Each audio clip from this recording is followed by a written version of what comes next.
Insyaallah kita malam ini kita niatkan pertama tholabul ilm, kita jadikan wasilah untuk doa kita, mudah-mudahan Allah beri pertolongan wabil khusus saudara-saudara kita di Palestina yang kita lihat video-videonya itu kita bisa masih nyaman di tempat kita tidur, bisa makan, sementara di sana yang melihat anak-anak makan rumput itu, ya Allah, kita ini gimana rasanya. Sementara anak-anak ini kadang makan itu berpilih, mereka rumput dimakan, tidak ada makanan, masih untung ada rumput. Sehingga ini ya bentuk perhatian, karena yang namanya berjuang itu bisa dengan segala macam cara yang dibolehkan oleh Allah. Salah satunya ya dengan menyebarkan opini, menyebarkan informasi yang benar, karena Israel itu juga mengeluarkan dana triliunan untuk membayar buzzer, menyebarkan berita-berita versi mereka, opini-opini versi mereka. Dan ada juga kalangan kaum muslimin banyak juga yang terpengaruh. Bahkan tadi sore saya ketemu ada salah seorang teman, ketemu dengan salah seorang ustadz. Ketika bicara Palestina ini, dia justru mendukung Israel. Kan ada di Al-Quran katanya yang apa? Itu mesti tempatnya Israel itu. Ada yang seperti itu. Ini termakan propaganda dan memakai ayat Al-Quran. Kan memang ada di dalam Al-Quran itu, cuma dia tidak membaca tafsir dan penjelasannya. Nah ini insya Allah maka penting kita ini untuk memperhatikan kondisi kita ini.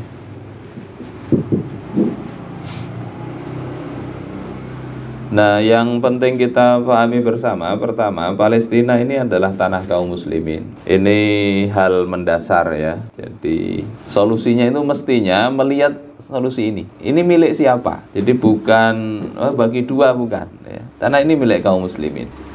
Diterimakan langsung oleh Khalifah Umar bin Khattab ya, tahun 637 Masehi. Jadi sudah lama. Dan beliau itu menyebutnya sebagai wakaf, negeri wakaf, yang maknanya sebetulnya wakaf secara majazi ya, karena kalau wakaf betulan ya tidak bisa diperjualbelikan, statusnya ya tanah kharojiyah. Tapi di sana memang banyak wakafnya. Tanah wakaf itu tidak bisa dibiarkan begitu saja dengan alasan oh ini orang sana Islamnya beda dengan Islam kita. Itu ada begitu. Yang orang-orang Wahabi nuduh Hamas itu Syiah. Yang orang-orang sini sebagian nuduh Hamas itu Wahabi. Jadi Wahabi dengan Syiah berkumpul di satu organisasi. Tuduhan-tuduhan, sekalipun itu yang di sana itu non-Muslim, tetap tidak boleh tanahnya itu dirampas. Terus yang kita lihat abad ke-19 ya, Zionis ini masih sekitar 5%. Jadi tidak banyak. Ya, awal-awal itu 5%. 5-7%. Kemudian 2011 itu mereka itu sudah 67%. Ini 2011. Nah, 10 tahun berikutnya itu bertambah 85%. Artinya itu ibarat mengakat itu, banyak banar mengakat. Biasanya kalau orang sawah itu mengakat paling sejengkal 2 jengkal ya, kalau tapeng pakai ini diambili tanahnya. Ini akhirnya menguasai. Ini belum yang sekarang ini. Ya. Nah ini sampai peta tahun 2000 ya, tahun 2000. Mulai tahun awal-awal ya, 1947 sampai 2000. Nah, ini wilayahnya ini sebetulnya kan dia ini dikepung oleh negeri-negeri kaum muslimin. Ini Kairo, Mesir di sini, ini Palestina di sini, ini Yordan, ini Suriah, sini Lebanon, sini Arab. Jadi mereka ini di kandang singa, ibarat ayam atau kambing itu di kandang singa. Cuma singanya kalah. Singanya kalah. Kekuatannya itu begitu. Ini nih datanya ini ya, militer aktifnya. Mereka itu penduduknya tidak sampai 10 juta. Banyakan orang Jakarta ya. Militernya 169.500, tidak sampai 170.000. Sementara kaum muslimin Palestina ini segini ya. Kemudian Mesir 440.000, Yordan itu 100.500, Susah bacanya.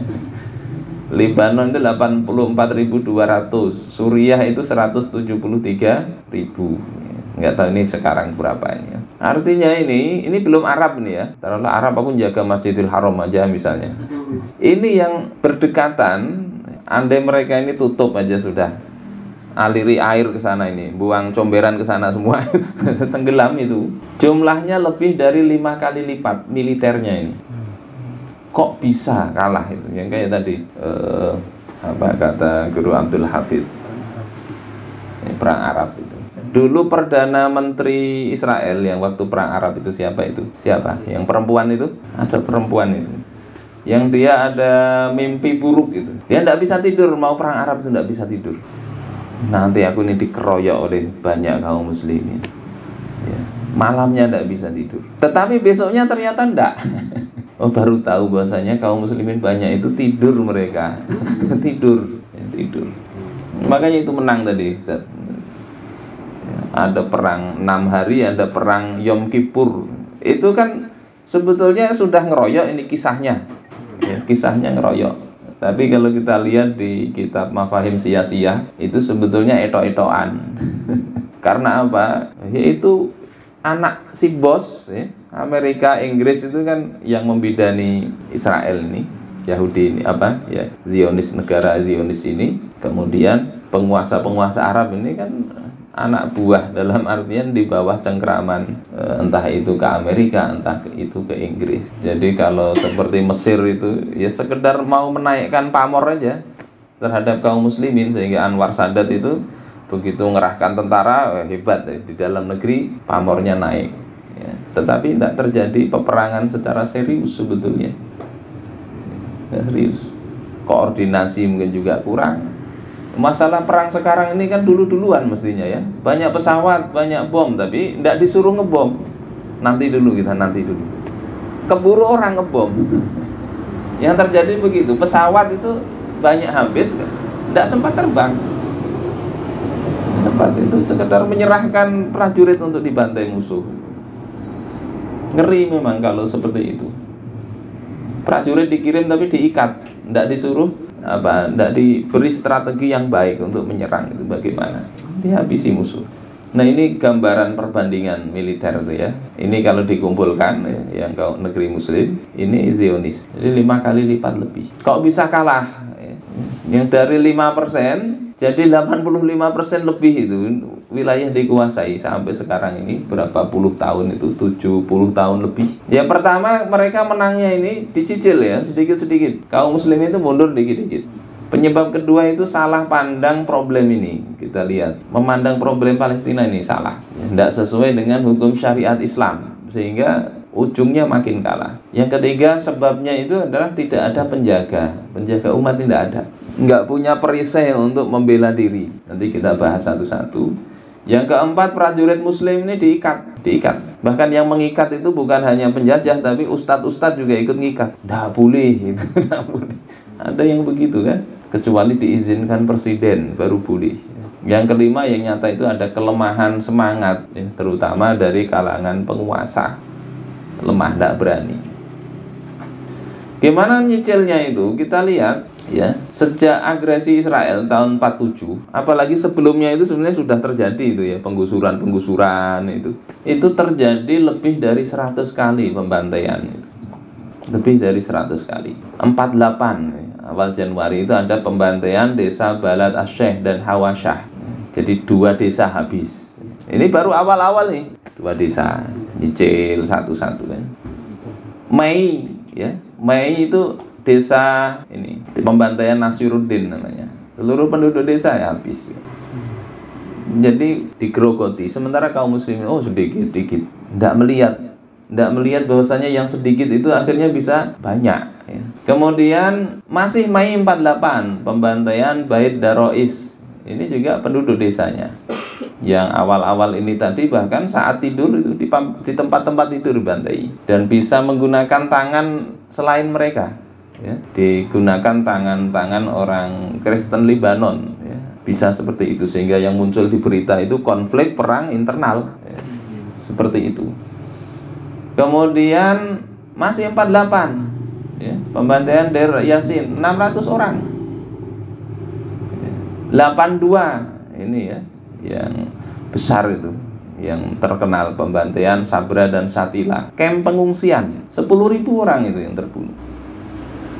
September 2000 sampai 2005 4.000 yang syahid, 53.000 ya, terluka, 7.600 di penjara, 70.000 rumah dihancurkan ya.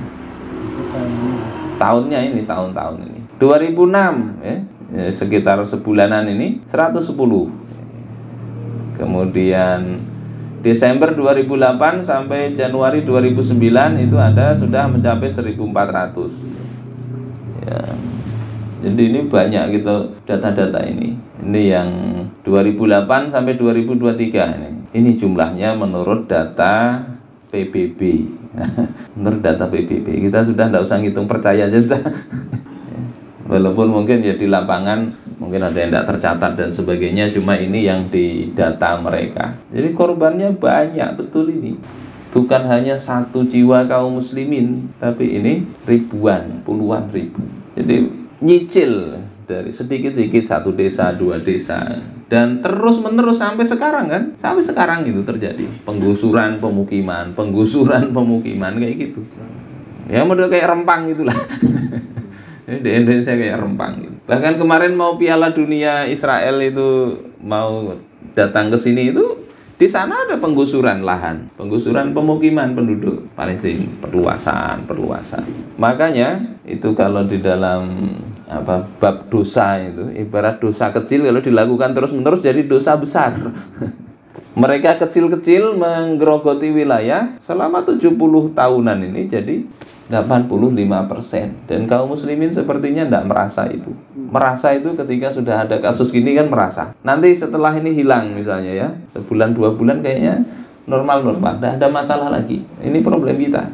Kayak di Indonesia ini ya, begitu juga. Kasus berapa? 379 triliun kan? Yang kasus itu tidak ada keluar lagi beritanya. Yang ada 1.000 triliun di saku, apa tercuci atau gimana, tidak ada ceritanya. Ya Allah, ini juga problem. Mudah-mudahan kita ini ya bukan sekedar mikirin saat terjadi kasus begini. Ini sudah lama dan korbannya banyak. Yang kedua, kenapa ini berlarut-larut? Karena memang salah memandang problem. Problem salah, memperbaikinya salah. Pertama, solusi dua negara. Ini keliru ini. Solusi yang ditawarkan Amerika itu kan memang dua negara, berdiri Israel, berdiri Palestina. Tapi itu sekedar omong kosong, karena Palestina tetap tidak berdiri sampai sekarang kan. Itu sekedar untuk memberi memberi ibarat kita kayak kampanye itulah ya. Nanti kita beli Indosat misalnya kan. Ya model begitu kayaknya. Wong sampai sekarang tidak terjadi itu, Palestina tidak merdeka juga.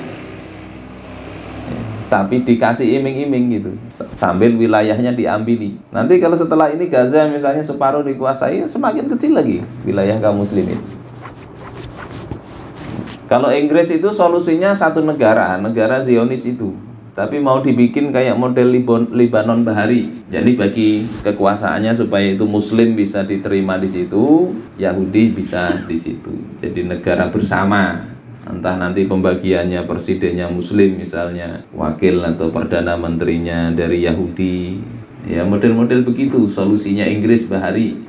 Tapi kemudian ada pertentangan dengan Amerika, dibikin yang menang dan diamini oleh negeri-negeri Arab. Negara-negara Arab kan begitu. Solusinya ya dua negara sehingga dukung kemerdekaan Palestina. Tidak cukup itu.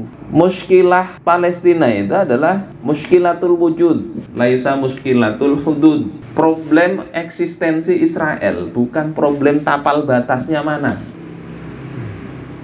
Ada sampean punya rumah misalnya, ada perampok, kemudian ngerampok, ya, menguasai satu kamar, kemudian 2 kamar, sudahlah kita bagi 2. Sambil begitu kita sudah tapi akhirnya kita diandak di WC aja.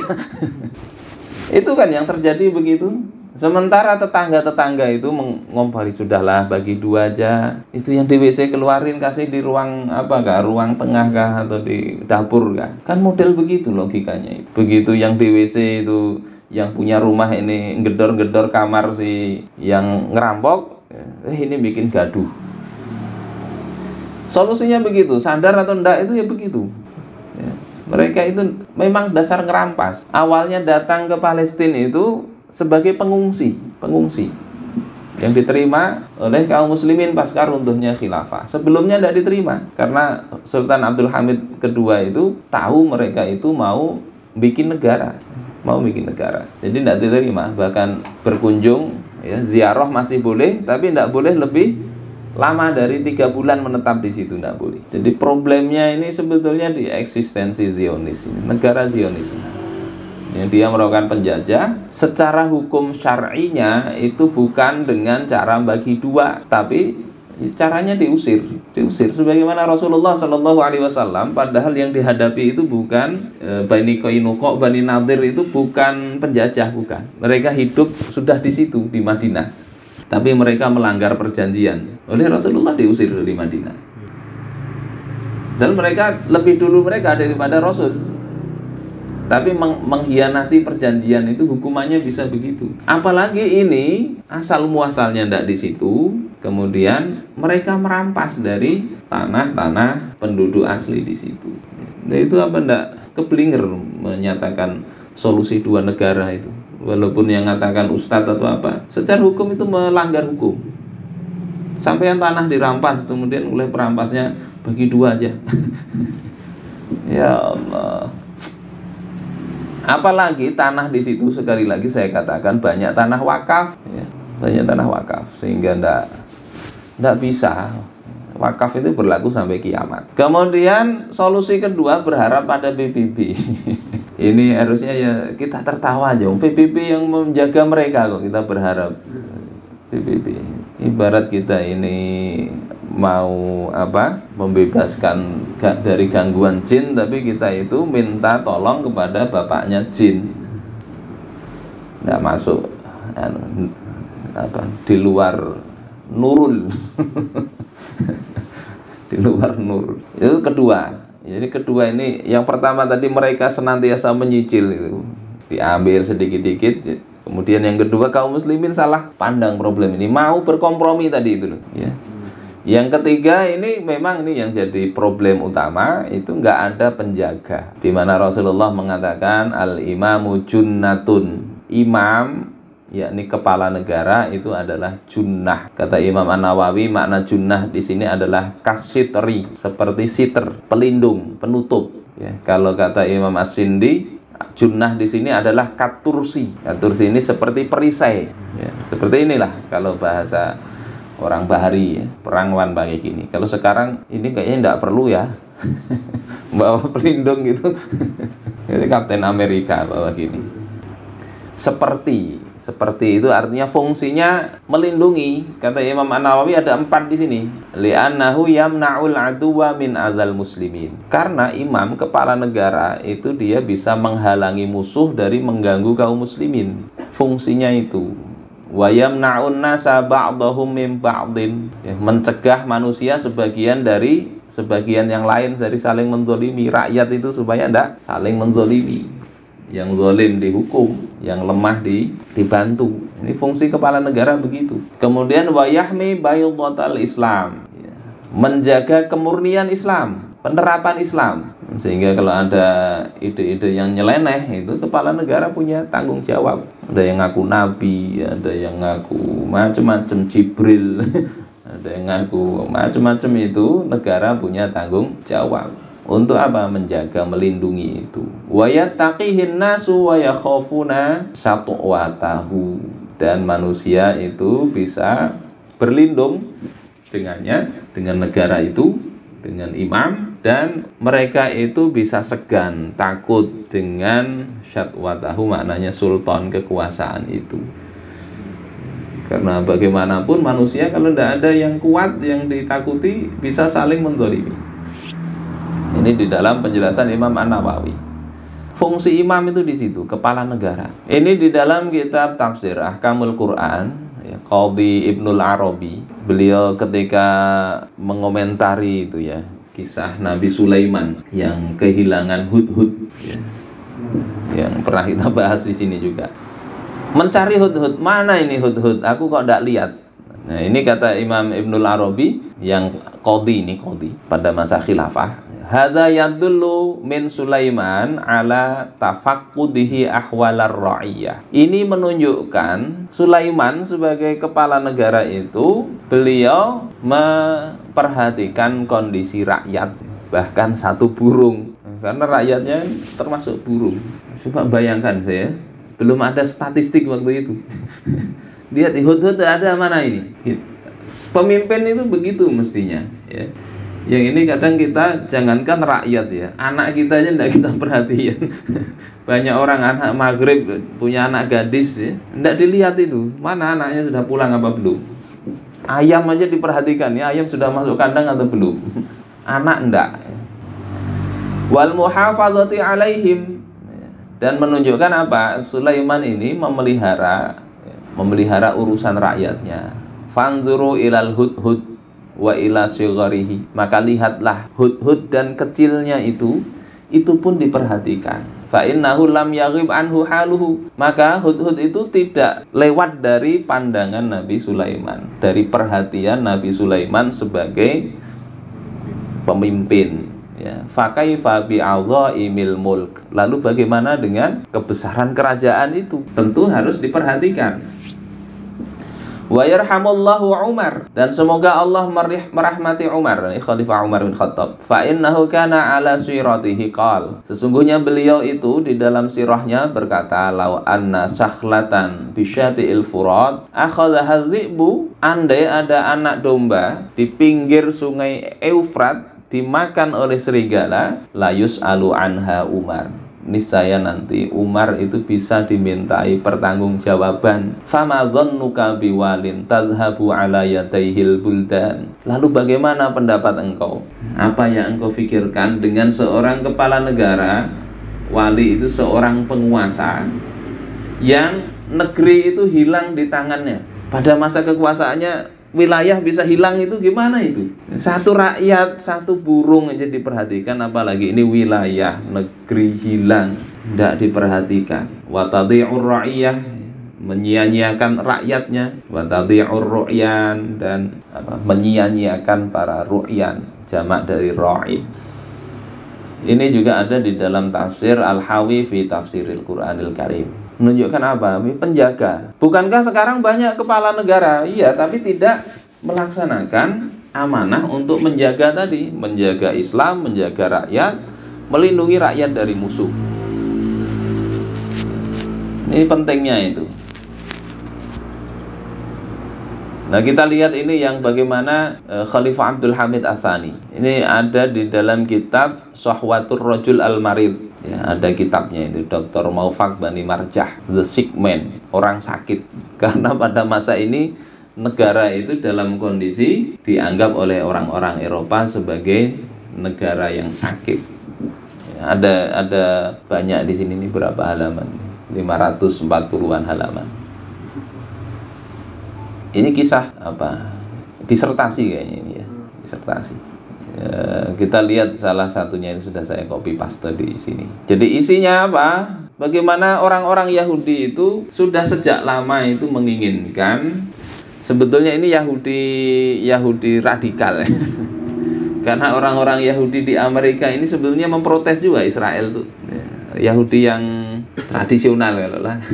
Kalau yang ini Zionisme itu. Karena Yahudi itu sebetulnya di masa Rasul mereka bisa tinggal di wilayah Daulah Islam, tidak masalah. Walaupun untuk Palestina ini dalam perjanjian Khalifah Umar ya, itu dengan yang penguasa Palestina sampai waktu itu menyatakan memang karena orang Kristen asalnya di Palestina ini tidak senang Yahudi, itu dibikin kesepakatan Yahudi tidak boleh di situ. Jadi memang ada itu keputusan Sayyidina Umar.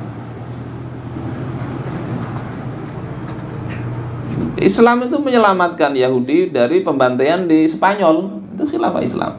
Yang dari Rusia mau dibantai diselamatkan oleh kaum muslimin ya, tapi ini ya, ada mau menyogok ini.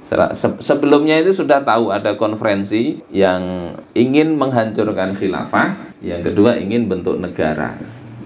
Ya, lobby-lobby itu sudah sebelum ini ya, sebelum 1901. 1901 ini karena Hertz itu ditolak oleh Khalifah, mau minta beli tanah itu ditolak oleh Khalifah Abdul Hamid, akhirnya mau nyogok. Nah, ini sogokannya ada kaleng-kaleng ini. 150 juta pound sterling itu untuk sultan khusus nih. Ya. Dulu belum ada KPK. Jadi kalau diterima itu aman, itu aman. Kemudian untuk membayari utang, untuk membangun kapal militer dan sebagainya. Mau nyogok. Ya. Ini ditolak oleh Sultan Abdul Hamid Ats-Tsani. Jadi ini surat beliau kepada Hertz, mau ketemu ditolak, tidak mau menemui. Setelah sebelumnya ketemu ditolak, tetap aja berupaya nyogok, berupaya mau ketemu. Oleh beliau tidak ditemui. Di dalam suratnya Sultan Abdul Hamid, ya, kata beliau, insahu ad-doktor Hertz, nasihati itu, beritahu Dr. Hertz itu, bi alla yattakhidha khutuwatin jadidatan, agar tidak mengambil langkah-langkah baru fi hadzal maudhu, di dalam tema Palestina ini. Sudah, tidak usah lagi nyogok-nyogok, mau upaya itu sudah stop. Fa innila astati'u an atakhalla an shibrin wahidin min ardi Filastin. Sesungguhnya aku tidak sanggup untuk mengosongkan sejengkal pun tanah Palestina. Fahiya laisat milku yamini. Tanah itu bukan milikku, ya. Bal milkul ummah al-islamiyah, tapi miliknya umat Islam, ya. Jadi itu tegas, ya. Kemudian di bagian akhir, ya, apa ini? Wa idza muzziqat daulatul khilafah yauman. Kalau nanti khilafah itu bisa dicerai-beraikan pada suatu hari, karena mereka itu kan mau menghancurkan itu. Kalau engkau nanti berhasil, ya, suatu hari menghancurkan khilafah, fa innahum yastati'una an dzaka ayyakhudhu Filastin bila samanin. Engkau waktu itu nanti akan sanggup untuk mengambil Palestina tanpa harga, ndak usah nyogok-nyogok dan seterusnya ini. Adapun kalau aku masih hidup, ndak bakalan, langkai dulu mayatku, kalau bahasa Indonesia begitu. Dan akhirnya apa? Di tahun yang sama beliau melarang itu. Orang kaum muslimin tidak boleh jual tanah Palestina ke orang Yahudi. Lihat gelagatnya seperti itu sudah. Ya. Kemudian ya tadi, yang namanya kalau sudah tidak bisa disogok, baik-baik tidak bisa, percobaan pembunuhan tidak bisa, akhirnya dilengserkan dan ditahan, ya, Khalifah Abdul Hamid Ats-Tsani. 1924 runtuh, 1948 berdiri itu. Jadi sebabnya itu, penjaganya sedang sakit sekalipun, ya, Khilafah Abdul Hamid Ats-Tsani itu, khalifah sedang sakit sekalipun, negara sedang sakit, itu masih mampu menjaga bagian tubuh umat Islam itu. Nah, begitu runtuh ya runtuh. Yang keempat, sebabnya apa? Prajuritnya kan banyak. Prajuritnya diikat, tidak boleh. Nggak usah yang sampai Indonesia sebetulnya, yang sekitar itu aja. Lebih dari 5 kali lipat. Mestinya itu bisa. Harusnya malu itu dengan yang gambar itu, ya, gambar, ada saya download itu gambar warga Palestina yang cukup viral itu, ya, yang melawan dari kursi roda itu. Jadi yang cacat, senjatanya cuma batu diubet-ubetkan, apa itu yang kayak kita lihat filmnya Nabi Daud melawan Jalut itu, ya, pakai itu. Nah, di kursi roda melawan, coba. Apa ndak malu itu prajurit-prajurit yang pakai lengkap itu di negeri-negeri sekitar. Jadi memang prajurit kaum muslimin banyak, cuma ndak bisa digerakkan. Yang menggerakkan itu yang diikat, yakni siapa? Kepala negaranya. Tidak ada yang berani. Maka yang dikatakan oleh Guru Abdul Hafidz tadi, orang Amerika itu kan jauh, ya, Israel diserang aja mau siap mengirimkan kapal induk, bantu. Nah, ini negara yang seuprit, di pinggir-pinggirnya tinggal ibaratnya melangkah itu bisa bantu. Tidak ada, coba. Bantuan real, yakni militer. Kalau bantuan duit, bantuan pengobatan, bantuan apa itu, ya perlu sih perlu.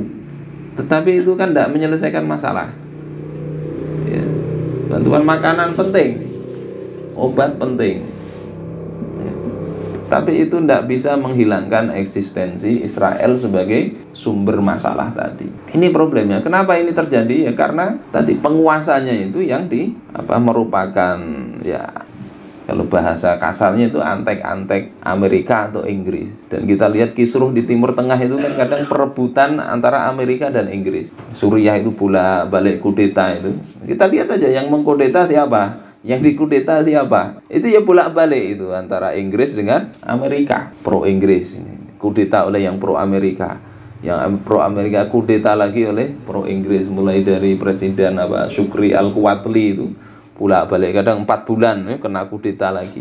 Itu terbaca, mestinya orang mikir sedikit terbaca. Nah kalau penguasa begitu, beranilah itu. Mereka mempertahankan kekuasaan. Tegas bisa bisa lengser. Jadi presidennya malah berteman dengan bosnya Zionis ini. Ini kalau tidak ada kasus ini kan beberapa negara di Timur Tengah itu mau menormalisasi hubungan dengan Israel. Entah sudah di belakang itu sudah ada hubungan, bisa jadi. Itu kan selingkuh itu ya. Yang kelima ya kelemahan kaum muslimin ini. Lemah. Wabil khusus ini para penguasanya. Yang ini kita lihat pada masa Khalifah Umar aja beliau mengadukan kepada Allah. Agak merasa ini ya, tidak enak. Kata beliau di dalam kitab Manaqib Umar bin Khattab, tulisan Al-Imam Ibnul Jauzi. Kata beliau, ashku ilallah jaladal khain wa ajazas thiqah. Aku mengadukan kepada Allah akan kesabaran, keteguhan orang-orang khianat. Orang khianat kok rajin itu ya, nggak putus asa. Lebih dari 50 tahun itu yang Zionis itu berupaya itu bujuk, gagal ditolak, nggak ada putus asa. Kambing di tengah kandang singa. Nggak putus asa. Jadi orang khianat bisa semangat begitu, tapi orang thiqah, orang alim, orang sebetulnya dia ini punya banyak keutamaan dari Allah Ta'ala, ilmu dan sebagainya, tapi kok lemah, nggak semangat. Ini bandingkan dengan ini, saya kutipkan di Sirah Ibnu Hisham, bagaimana Sayyidina Abdullah bin Rawahah. Tadi siang saya dapat itu WA. Intinya kenapa negara-negara Arab itu tidak menyerang Israel? Banyak itu alasannya. Intinya lemah ini. Itu kan kuat, dulu sudah dicoba kalah. Kalau itu menyerang kerugiannya lebih besar. Nah coba kerugian dari dulu sampai sekarang ini berapa puluh ribu? Mungkin ratusan ribu tadi kalau dihitung yang terbunuh kaum muslimin. Ya memang nggak kelihatan besar mungkin karena dicicil tadi. Dan merasa kemudian nggak bisa nggak bisa nyerang. Nyerang itu lebih banyak mudorotnya. Ini kan kelemahan sikap. Padahal dulu ini para teladan kita, para sahabat ini ketika Sayyidina Abdullah bin Rawahah ini menghadapi pasukan Romawi. Ibnu Hisham mengatakan jumlah mereka, Ibnu Ishaq 200.000. Kaum muslimin 3.000. Berapa kali lipat itu? Berapa? Hampir 70 kali lipat. Kalau menurut Al-Waqidi 100.000 musuh itu. Jadi bisa hitungan karena memang musuh kan nggak didaftar. Isi coba di Google Form. Nggak begitu. Jadi hitungan Al-Waqidi itu musuh di perang Mu'tah itu 100.000. Taruhlah 100.000 banding 3.000 itu kan sudah banyak juga. 30 kali lipat. 32 kali lipat ya. 33,3 ya, lepasnya itu. Tetapi melihat musuh yang banyak itu beliau katakan, ya kaum, wahai pasukan, wallahi innallati takrahun, demi Allah yang kalian tidak senang, yang Allah katakan perang itu kan kalian tidak senang. Lallati kharajtum tatlubun, itu betul-betul yang kalian cari. Yang tidak kalian senangi itu betul-betul kalian cari, yakni asyahadah. Wa ma nuqatilun nasa bi'adatin wala quwwatin wala kathrah. Kita ini tidak memerangi manusia karena jumlah, karena kekuatan, karena bebanyak-banyakan. Ini cocok diucapkan oleh Sayyidina Abdullah bin Rawahah karena jumlahnya sedikit. Lah kalau sekarang ini apa cocok ngomong begini? Ini jumlahnya banyak, mereka sedikit. Mestinya malu. Manuqatiluhum illa bihadzatin alladzi akramanallahu bih. Kita enggak memerangi mereka kecuali karena agama ini yang telah Allah muliakan kita dengannya. Fantaliqu fa innama hiya ihdal husnayain. Seranglah, berangkatlah karena di sana itu ada salah satu dari dua kebaikan, imma zuhurun wa imma syahadah ya. Bisa menang atau bisa mati syahid. Terjadi itu pertempuran Mu'tah. Yang agak aneh itu memang di Sirah Ibnu Hisham dicatat di situ kaum muslimin yang meninggal 12. Ya kita nggak tahu ya itu. Di situ ada 12 itu nama-nama siapa yang syahid dalam perang Mu'tah. Ya. Yang kenapa bisa terjadi begitu? Karena cinta jabatan duniawi ini. Kebanyakan di situ nggak berani, takut jabatannya hilang. Karena begitu, jangankan yang punya jabatan ya, nggak punya jabatan aja bela juga takut. Jangan ngomong itulah, nanti dicap radikal. Ya Allah. Yang kedua, hukum-hukum Islam ini masalahnya, hukum-hukum syara' terkait jihad, politik, luar negeri, tentang al-hudnah, gencatan senjata dan sebagainya. Itu jika diterapkan itu akan menguatkan umat. Ini perkataan Sayyid Muhammad bin Alwi al-Maliki ya. Falau annal muslimin al-yawma 'amilu bi ahkamil fiqhi wad din kama kana abauhum lakana arqal umam wa asy'adan nas. Andai muslim sekarang ini mereka mengamalkan hukum-hukum fikih dan agama, niscaya mereka akan menjadi sebagaimana bapak-bapak mereka, nenek moyang mereka mengamalkannya, niscaya mereka menjadi umat terdepan dan umat yang paling berbahagia. Ya ada hukum-hukumnya itu. Hukum untuk bersatunya ada ya. Bersatu bersinergi ini yang penting itu, menguatkan yang 5 kali lipat itu. Tapi ya tadi musuh itu bisa bayarin tadi. Kamu jangan maulah, jangan mau dan sebagainya. Ya kayak ini lidi saja kalau dikumpulkan jadi sapu untuk ngebuk orang juga sakit. Tapi kalau seperti ini kecil-kecil, satu coklek, satu lagi coklek, patah-patah semua kan gitu kaum muslim ini. Yang terjadi begitu. Dipakai semua tapi tidak disatukan, tidak diikat ini. Ya, lidinya banyak, dipakai semua juga akan kurang ya. Makanya yang mengikat ini ya, oleh Imam Abdul Wahab Asy'arani ya namanya imamah tadi ya. La yanjuzu ayyakuna 'alal muslimin fi waqtin wahidin fi jami'id dunya imamani. Tidak boleh. Ini sudah ittifaq para imam bahwasanya imam itu tidak boleh dua di seluruh dunia, fi jami'id dunya la muttafiqani wa la muftariqan. Baik itu imamnya rukun-rukun saja bersepakat atau bercerai-berai. Ini hukum Islam yang bisa ngikat tadi, ngikat kekuatan umat jadi satu.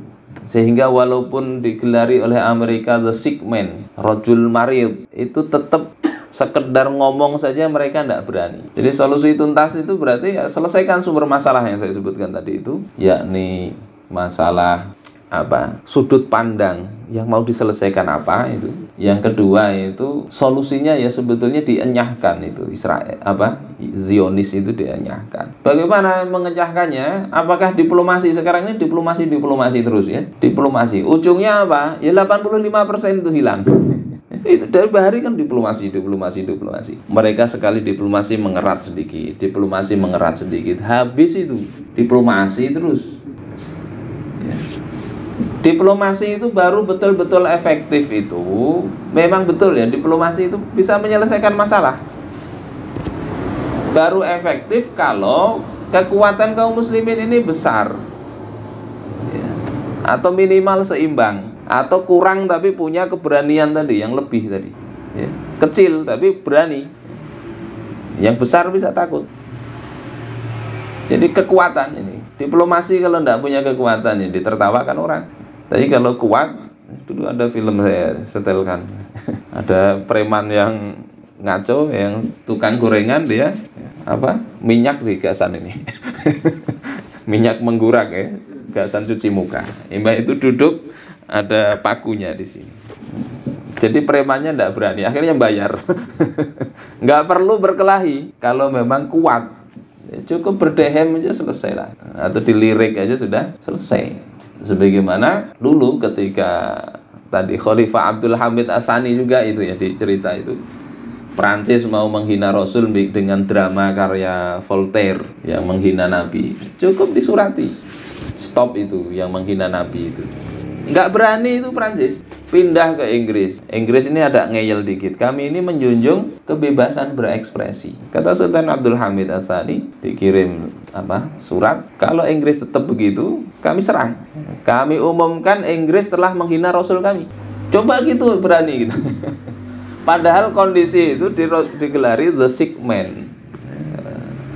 Sick man itu ya orang sakit, negara sakit, hutang banyak ya. Kita berkunjung ke Turki itu ya. Ya Kalau jalan-jalan tidak selebar di sini, masih jalan-jalan di kota yang lama itu. Tapi dalam kondisi seperti itu bisa ngancam. Inggris tidak berani ngasih izin itu. Sekarang siapa itu yang bisa gitu? Waktu kita di Turki itu ada protes banyak itu tentang apa yang di Swedia atau apa yang menghina Al-Quran. Mana mereka mereken itu? Karena sudah tahu, ya, seperti Perdana Menteri Israel dulu itu. Oh, mereka sedang tidur. Awalnya takut betul, tapi ternyata tidak terjadi apa-apa. Golda Meir, ya, Golda Meir. Jadi mereka tahu itu, semakin mengecam, tidak ada buktinya, itu sudah tahulah. Oh, itu nggak apa-apa ngecam. Sama kita menyariki orang, ya, murid misalnya. Nanti saya ginikan, tapi tidak pernah kita laksanakan. Kan akhirnya dianggap angin lalu aja. Beda dengan Rasulullah SAW. Asal muasal beliau membaca kunut nazilah itu gara-gara ada utusan beliau, ada peristiwa Bir Ali dan Bir Ma'unah itu. Yang utusan beliau dakwah itu dibunuh. Beliau kirim pasukan. Utusan beliau membawa surat-surat itu di daerah sekitar Yaman itu, ya. Ada beberapa yang dibunuh itu oleh penguasa daerah situ. Beliau kirim itu, yang pasukan Mu'tah itu kan asal muasalnya begitu. Kafir Quraisy melanggar perjanjian Hudaybiyah. Beliau tidak banyak cakap, ya. Amr bin Salim datang kepada beliau. Beliau katakan, nusirta ya Amr bin Salim, engkau akan ditolong wahai Amr bin Salim. Beliau susun pasukan. Mertua beliau datang ke Madinah, nggak dihiraukan oleh beliau, nggak digubris oleh beliau. Datang bawa 10.000 pasukan, Mekah ditaklukkan. Mana lagi itu, ya, orang-orang murtad oleh Sayyidina Abu Bakar. Selesai. Intinya apa? Hukum syariat jalankan. Hukum terkait orang yang melanggar perjanjian, hukum terkait bagaimana hubungan antar negara, bagaimana negara melanggar perjanjian. Rasul jalankan itu. Apakah Rasul kuat betul? Dari sisi jumlah enggak. Tapi beliau tadi memerangi orang, ya, menjalankan hukum bukan karena masalah ini banyak apa sedikit. Jadi ini kalau seperti itu kira-kira ya, kira-kira seperti itu orang itu akan masuk Islam sebagaimana pada masa Rasulullah. Walaupun tidak terjadi peperangan, perang Mu'tah itu secara hasil itu ya tidak terjadi perang yang serius. Dalam artian tidak sampai habis-habisan, tidak. Karena strateginya Khalid bin Al-Walid, mereka tidak berani nyerang. Kaum muslimin mundur. Tapi efek politisnya itu orang-orang melihat, wah, ini Nabi Muhammad ini sudah kuat ini melawan Romawi. Akhirnya banyak kabilah-kabilah datang. Efek dakwah di situ. Lah kalau mundur tidak berani, ya akhirnya tidak ada haibahnya umat ini. Gara-gara apa? Ya tadi, ibarat umat ini sebenarnya berani, orang-orang Islam berani. Ada salah seorang dulu capres, ya bawa ini kambing, kalau dipimpin singa insya Allah bagus. Ya. Tapi kalau singa dipimpin kambing, ya, nggak ada ya. Begitu pemimpinnya kambing ini menghadapi musuh, dia lari, maka singanya ikut lari semua. Jadi ini masalahnya di sini. Diplomasi itu efektif kalau ada kekuatan. Kekuatan itu bisa diperoleh kalau ada persatuan. Dan persatuan itu akan terjadi kalau ada wadahnya. Wadahnya itu apa? Yang dijelaskan oleh Syekh Abdul Wahab Asy'arani di dalam Al-Mizan itu. Ya imamah ini. Imamah. Yang kata Nabi ya al-imamu junnah tadi. Imam itu laksana perisai. Nah, syubhat-syubhat ini sebagian sudah saya bahas di video, ya. Tentang Israel berdiri di tanah yang dijanjikan itu ada, ya keliru. Maksud dari ayat itu bahkan ketika Nabi Musa masih hidup itu kan beliau tidak memasuki tanah itu. Kenapa? Janji itu hanya berlaku, bumi ini diwariskan untuk orang-orang soleh. Sehingga kalau kaum itu zalim, tidak dapat. Sehingga apa yang termasuk Bani Israel, yang pengikut Nabi Musa tidak mau, itu dibikin 40 tahun muter-muter. Sampai itu mati, ya, generasi itu meninggal, tergantikan oleh generasi baru. Dipimpin oleh Yusha bin Nun, akhirnya Allah berikan kemenangan. Tapi begitu mereka ini berbuat durhaka, itu di dalam surah Al-Isra kan dijelasin itu. Allah jadikan mereka dikuasai bangsa lain. Oleh Nebukadnezar, oleh siapa lagi itu? Jalut, Goliat. Itu karena kemaksiatannya. Jadi yang dapat itu adalah orang-orang soleh. Andai mereka orang-orang Bani Israel itu masuk Islam ya, memenuhi kriteria yang soleh ya, dia akan tinggal di mana saja, insya Allah begitu. Ini ada videonya panjang lebar, bisa nanti dilihat. Kemudian tidak boleh jihad, ini juga keliru secara fikih. Kalau musuh itu merampas itu menjadi fardu ain bagi orang yang pada jarak safar di situ untuk membela. Ya.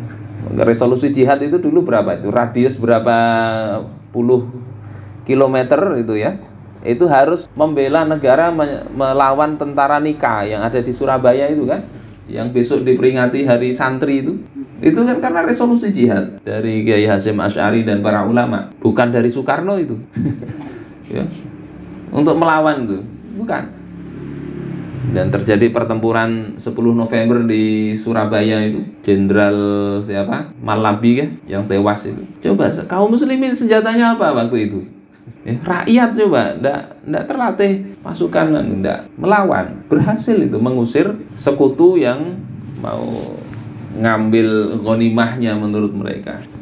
Nggak nunggu presiden. Jadi itu secara hukum syar'i kalau ada musuh siapapun di situ, pemimpinnya zalim kah enggak kah, wajib untuk mengusir musuh. Mestinya itu pasukan-pasukan di situ itu ya terkena dosa itu ya.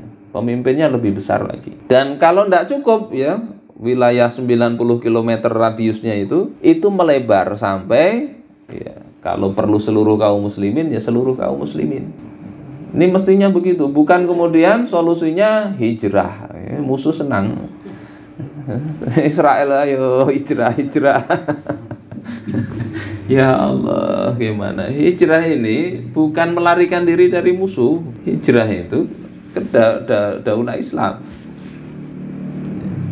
Rasul itu kalau dilihat musuh itu mulai perang Badar sampai perang-perang berikutnya itu selalu lebih sedikit musuhnya, kekuatan kaum muslimin.